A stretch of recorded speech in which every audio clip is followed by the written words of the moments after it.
Beyond our imagination, the tools, materials, and engineering employed for the creation of some ancient buildings are hard to believe. How could monumental wonders like the Treasury of Petra, the Temple of Borobudur, the Mayan pyramids at Coba, and the underground dwelling at Cappadocia have been constructed at a time when no technology was known to exist? As we look with envy, the many centuries-old constructions around the world symbolize the architectural genius way ahead of their time. Located in the region of Galilee, northern Israel, where the Jordan Valley and Harad Valley meet, is one of the country's oldest and most significant archaeological sites, Beit Shean. In modern times, Beit Shean is a quiet provincial municipality of 17,000. But back in its Roman heyday, it attracted up to 40,000 residents due to its strategic, fertile, and picturesque location. In 1921-23, American archaeologists from the University of Pennsylvania carried out an extensive excavation of a large mound and revealed over 20 layers of remains from ancient civilizations. These excavations revealed Beit Shean has the remains of a Canaanite city, a Hellenistic city, and a Roman Byzantine city. Apart from the Philistines, it had many rulers, including Egyptians, Israelites, Greeks, and Romans. There is so much to discuss with this city, but due to limited time, we'll focus on the most prominent ruins, the Roman buildings. In Roman times, the city expanded to around 150 hectares after the inhabitants moved to the foot of the hill due to its flatter terrain. With full colonnaded streets leading to elegant shops with marble facades and mosaic floors, this must have been a sight to behold. Excavations have revealed a three-tiered theater for dramatic reenactments seating 7,000 people. The original theater was built in the 1st century AD. The 110-meter diameter structure we see today was cut into the hillside at the end of the 2nd century and was in use until the 8th century. It is located 200 meters south of the theater. An amphitheater held 6,000 people, where gladiator contests entertained Roman soldiers who were based there. A huge bath and gym complex with swimming pools. The bathhouse included hot and tepid bathing halls. The heating was based on the Hippocrates method, underfloor heating system based on hot air pumped under the floor and heated the waters. The floor was suspended over brick cones where the hot air was pumped. A Roman basilica that served as an administrative center and courthouse. A nymphaeum, an extravagant monumental building with an ornamental fountain. A mosaic of the Roman goddess of good fortune, Tyche, holding the horn of plenty in her hand and wearing the walled city of Scelopholus as a crown.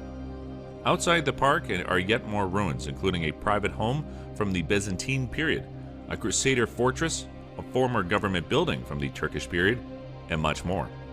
The reconstructed Cardo, a street paved from basalt stone slabs approximately 150 meters in length along the stretch of road, are the remains of columns and impressive buildings.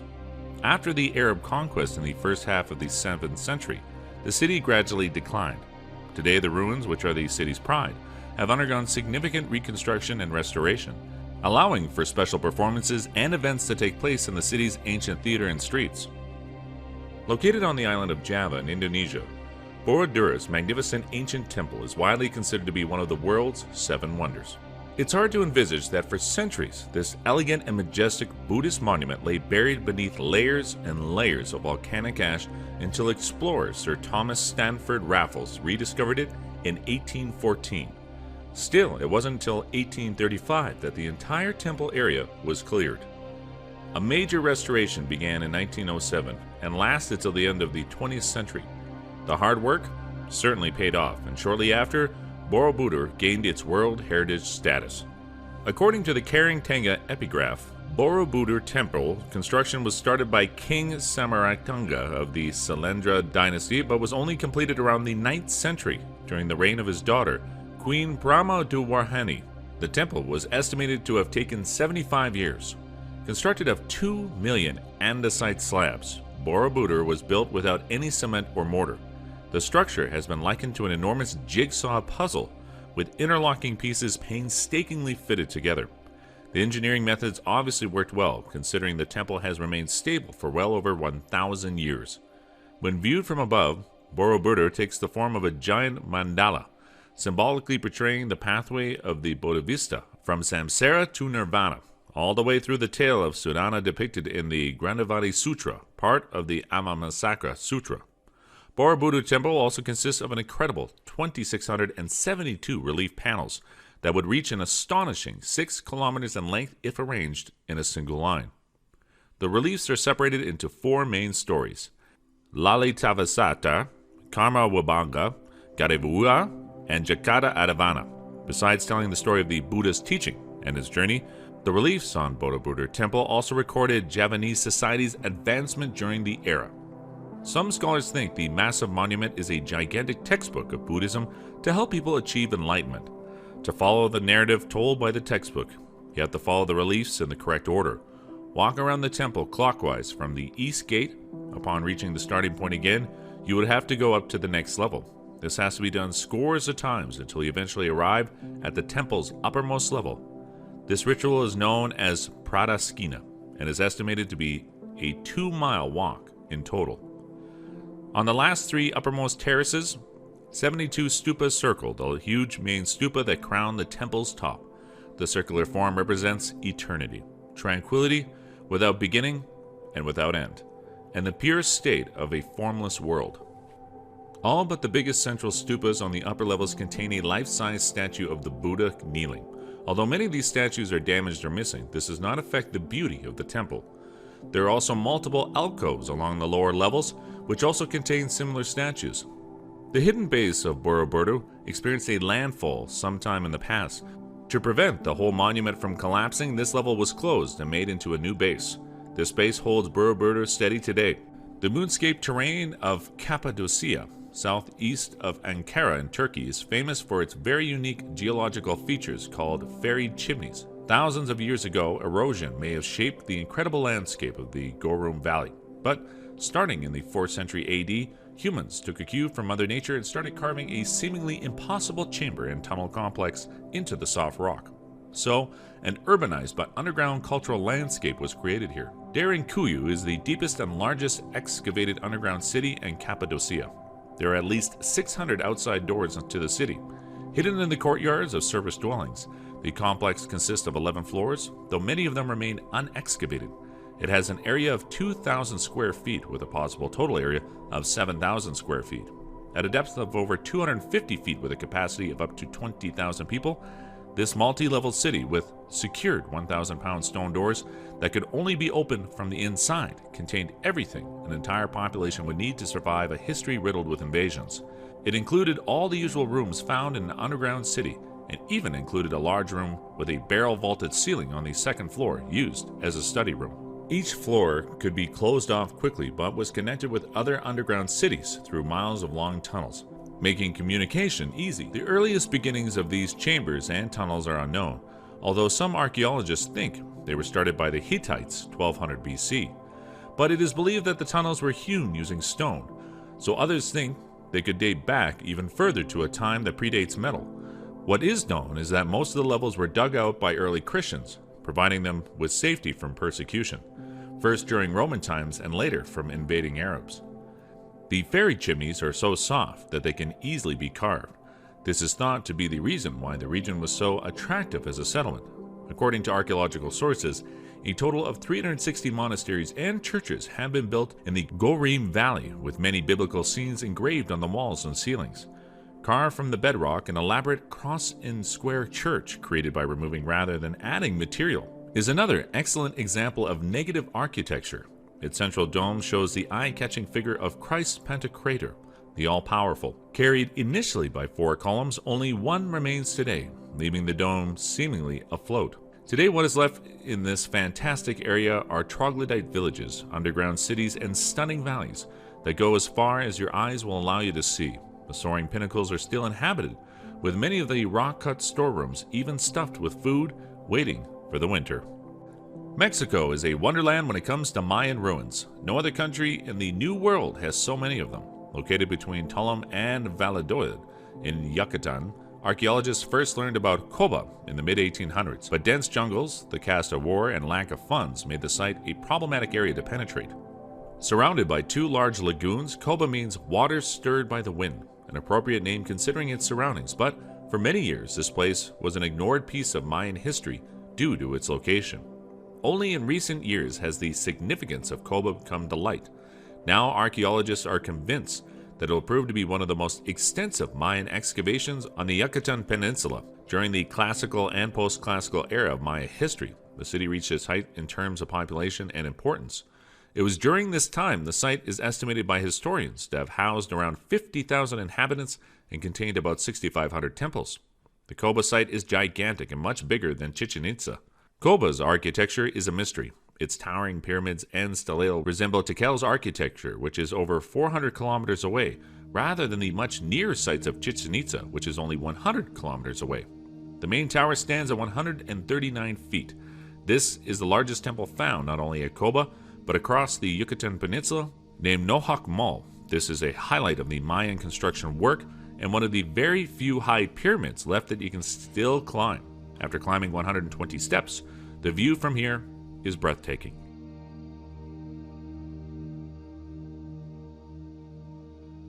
It is here you can see a small temple sheltering a lightly eroded relief of a diving god, thought to be connected with Venus. Coba's second largest building is La Iglesia at 74 feet. Archaeologists believe this 9-level pyramid was constructed during the late Classic period.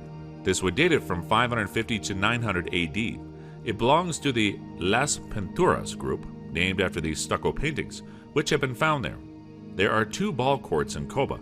They are fascinating, but in terms of size, they do not compare to the vast Chichen Itza court.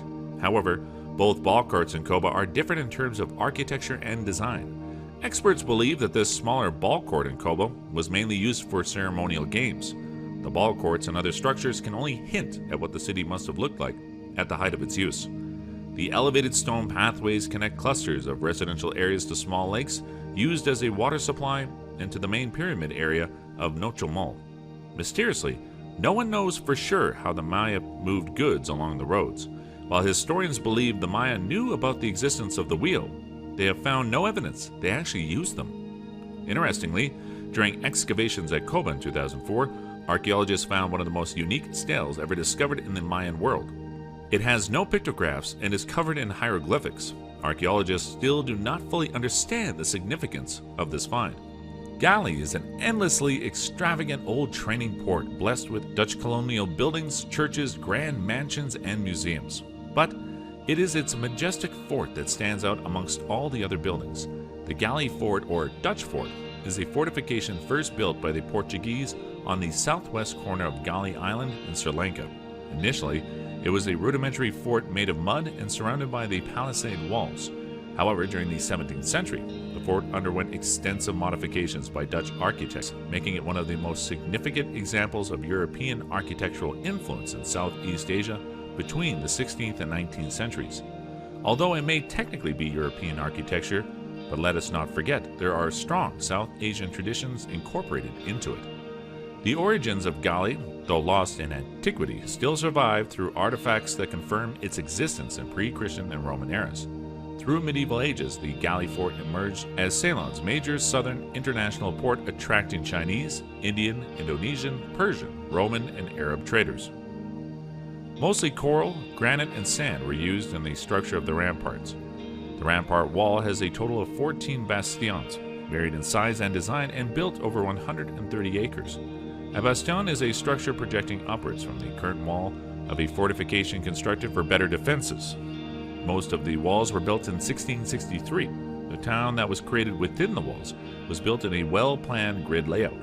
The roads on the outer edge of the city were built parallel to the ramparts, allowing easier access for defense in case of attack or breach.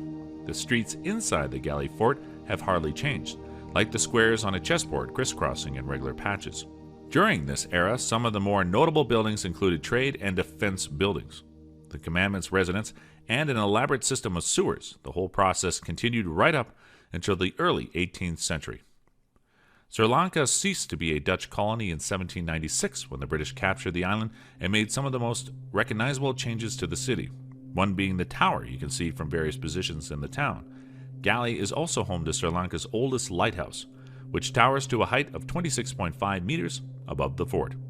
Unfortunately, the rampart has been subjected to various factors of erosion over time, such as aging and weathering, the beating of heavy waves, growing of weeds and plants, the absence of coral reef, the lack of maintenance, and settlements. but due to extensive reconstruction work done by the Archaeological Department of Sri Lanka and Dutch engineers as a historical, archaeological, and architectural heritage monument, it maintains a polished appearance even after more than 423 years. The capital of the Nabateans, Petra, is located 240 kilometers south of Amman and 120 kilometers north of Aqaba. Dubbed the Rose Red City, it is undoubtedly Jordan's most valuable ancient treasure and is one of the most well-known archaeological sites in the world. Possibly established as early as 1312 BC, the site is considered significant by historians and archaeologists alike because of its beautiful rock-cut architecture and innovative water management system, the latter of which made the region inhabitable given that it's surrounded by desert and rugged mountain terrain. Only known to the Bedouin, the city sat untouched and empty, and near ruin for centuries. It was only in the 1800s that the place was seen by a European. The explorer, Johann Ludwig Burckhardt, disguised himself in Bedouin costume and infiltrated the mysterious local. There are some of the many highlights at Petra. The main entrance to the ancient city of Petra is called the Sig. It is a narrow, widened passageway flanked by canyon-like walls. It is about 1 kilometer long and narrows to only 6 feet wide in some places. The Sig opens up onto Petra's impeccably preserved treasury, or Alcazar. It is elaborately decorated with Corinthian capitals, friezes, and figures, and stands almost 40 meters high. According to local legend, the treasury is crowned by a funerary urn that conceals a pharaoh's treasure, although to archaeologists the original function is still a mystery. Carved into the side of the mountain during the reign of King Artus IV, 4 BC to AD 27, the theater includes 3 rows of seats separated by corridors, 7 stairways ascending the auditorium that can accommodate over 4,000 spectators. The stage back wall was carefully rebuilt by the Romans. Khwar al-Bin, Petra's only freestanding temple, has the biggest facade in Petra, 4 meters wider than the Kasne and the Great Temple. It belongs to the Parthian flight type of temples with 2 staircases giving access to a flat roof. A collection of magnificent monuments known as the Royal Tombs is carved into the west-facing cliffs of Jabal al-Qabatha. They are thought to be the final resting place of Nabatean royalty. Street of Facades. This row of more than 40 tombs and other structures lining the cliff walls of the outer Sig is noteworthy because a few of the monuments are easily accessible. Though the monastery is much less decorated than the treasury, it is beautifully carved and so vast that even the doorway is several stories tall. Ceremonial platform, temple, and sacred obelisk atop a mountain. To get there, climb several hundred stair steps near the back of the amphitheater. Inhabited by the Nabateans, Edomites, and Romans, Petra undoubtedly brought together the knowledge and skill of these civilizations to create the world wonder. In June 1985, the site was designated a UNESCO World Heritage Site when it was described as one of the world's most precious properties. The ruins of Sardis is located in the small town of Sart in Turkey. This ancient city contains many historical values from Lydians and Romans. During the Iron Age, the Lydians were the wealthiest people in the world and had aspirations to build a city to rival that of the great Near Eastern capitals such as Babylon or Nineveh. The name Sardis seems to have been derived from the Shardani, a people mentioned in the cuneiform inscriptions as inhabiting the region. Founded around 1200 BC, Sardis had an illustrious past, including being the former capital of the Persian Empire. It was during the 1962 archaeological excavations conducted by the Harvard-Cornell expedition that the ruins of the synagogue of Sardis was unearthed. For the next 9 years, excavations continued, and it is these excavations that helped us better understand the history of the area. The building's architecture, with many mosaics on the floors, marbling of the walls, and various pieces of furnishings, have elevated the reputation of the site. More than 80 inscriptions have been found inside the building, including 6 in Hebrew and the rest in Greek. Since its discovery, the Synagogue of Sardis has been acclaimed as the most outstanding Jewish monument ever unearthed in the region of Asia Minor and the Aegean Sea. This Temple of Artemis structure was so big it was twice as large as the Pantheon in Athens and was considered the 4th largest temple in the world when it was first built in 334 BC. This was almost immediately after Sardis was liberated by Alexander the Great. It rose 300 meters above the surrounding plain and was the strongest place in the world, according to Polybius. The temple, notable for its visually seamless joints and crisply defined forms, is built with marble blocks weighing 2 to 28 tons, raised to heights of up to 20 meters. The 28-ton block is an architecture lintel beam 7 meters long, most of the marble comes from a quarry in a mountain gorge 3 kilometers south. Unfortunately, the temple was never fully completed. In the 5th century CE, a small church was built on part of the site, and from the 7th century onwards, the structure declined. Many of its stones were reused by locals for other projects. The most imposing and most restored building of Roman Sardis is the courtyard of the Bath Gymnasium complex, covering 23,000 square meters. Its design reflects the sophisticated architecture of the Severian dynasty, built in the late 2nd, early 3rd century CE. Ionic columns of the Bath Gymnasium complex of Sardis, a typical example of the colonnaded pilastra front of a Hellenistic first. Sardis was reconstructed after the 17th CE earthquake, and under Roman and Byzantine rule enjoyed a long period of prosperity, until it was finally destroyed by the Mongols in 1402. We shape our building, thereafter they shape us. South and North America had their own civilization, which thrived in pre-Columbian times. Unfortunately, most of these cultures have been lost or irredeemably changed by interaction with Western culture. However, there is at least one location that remains unchanged: Taos Pueblo, the oldest inhabited Puebloan settlement. In fact, the multi-story adobe building has been continuously inhabited for over 1,000 years. Located in the valley of a small tributary of the Rio Grande, Taos Pueblo epitomizes its Native American inhabitants' enduring culture. Nearly 150 pueblos still live in Taos Pueblo without electricity and running water. From the pre-Hispanic period of the Americas, Taos Pueblo is an extraordinary example of a traditional architectural type. It is unique to this area, and thanks to the Native American community's determination, the people who have called this place home for over 1,000 years have successfully preserved its culture. The most striking structure at the Taos Pueblo is a multi-level complex of homes. The pueblo is made of earth mixed with water and straw, then either poured into forms or made into sun-dried bricks. This construction method is known as adobe. The walls are frequently very thick, ranging from 70 centimeters thick at the bottom to approximately 35 centimeters at the top. The roofing of each of the 5 stories are held up by large timbers hauled down from the mountain forest. They are known as vigas.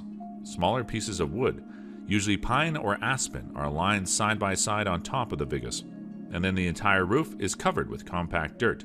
The outer surface of the pueblo are continuously restored by replastering with thin layers of mud. The pueblo is actually many single homes, built side by side and in layers, with common walls but no connection doorways. Interior walls are meticulously coated with thin washes of white earth to keep them clean and bright. There were no doors or windows in earlier days, and entry was gained only from the top. A 10-foot high wall with 4 massive watchtowers once enclosed the entire village, and the only entrance to the town was through a large gate. The walls were built for protection against marauding tribes. At the same time, Taos has long been a training center, so many of these marauding tribes came peacefully during gatherings of traders. Today, a much lower adobe wall surrounds the village. One strange mystery surrounding this place is known as the Taos hum, a noise that causes a buzzing sound to be heard constantly. The noise once slowly creeps in the dark at the night and never goes away. The natives of Taos banded together to ask the Congress to determine the reason for the noise.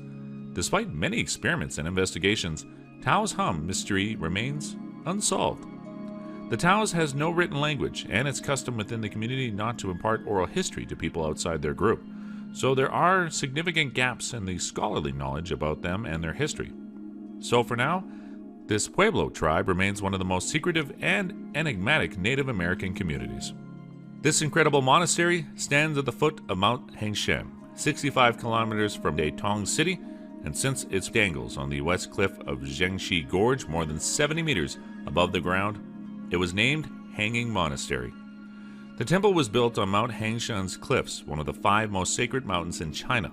The very unique temple is a mixture of 3 religions: Taoism, Confucianism, and Buddhism. About 1/3 of the building's body hangs on the cliff, with its halls connected by winding corridors and bridges. The temple was audaciously constructed and skillfully designed. Initially constructed in Northern Wei Dynasty, 386 to 557, by only one man, a monk named Liao Ran, temple has survived for more than 1,400 years. The monastery was primarily rebuilt and maintained in the Ming Dynasty, 1368 to 1644, and Qing Dynasty, 1644 to 1911. Almost everyone who sees the temple will wonder, how can it cling firmly to the cliff for 1,500 years? It is because of a dozen or so standing pillars. No, they were actually added long after the Hanging Temple was built. What actually supports the temple are the 27 cantilevers inserted deeply into the cliff side. The top of the cantilevered beams is jacked with wedges. When they are put into drilled holes, the wedges will firmly stick on the stone walls. Similar to today's expansion bolts, the deeper they are drilled, the more tightly they are fixed. The design and site selection of Hanging Temple is another important reason for its preservation. It's located at the inward concave of the cliff, and the protruding part is like an umbrella, which makes the temple free from the impact of rain and falling rocks. The high position of the temple also avoids the risk of being flooded. Inside the monastery, there are about 40 halls with 80 sculptures, vividly carved from iron, copper, terracotta, stone, and unusually, the statues of Sakyamuni and Confucius and Lao Tzu appear together. The caves and halls are fixed together by winding corridors and bridges.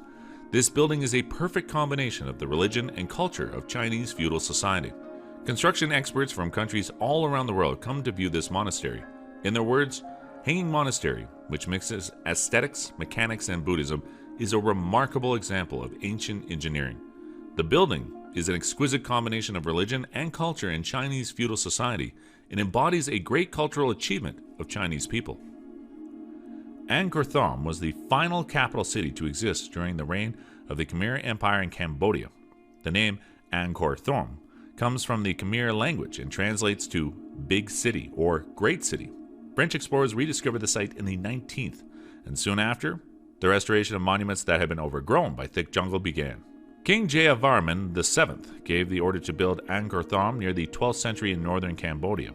It was constructed about 2 miles away from the former capital city known as Angkor Wat, and covers a huge area of 9 square kilometers.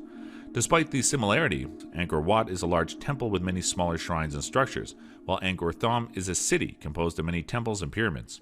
The city itself is almost square city, enclosed by 8-meter-high walls, a little over 12 kilometers long, with 5 dramatic-looking gopura gates providing access to the city. The wall itself is imposing, built of blocks of black laterite the size of refrigerators, thousands of them. Laterite is mostly found in hot and wet tropical environments, such as Southeast Asia. At Angkor Thom, builders dug up the laterite and formed it into blocks or bricks, which dried when exposed to air. The wall itself is encircled by a 100-meter-wide moat. Interestingly enough, the gates are more intact than the buildings inside of them. That probably since sandstone and other durable materials were used to build the gates.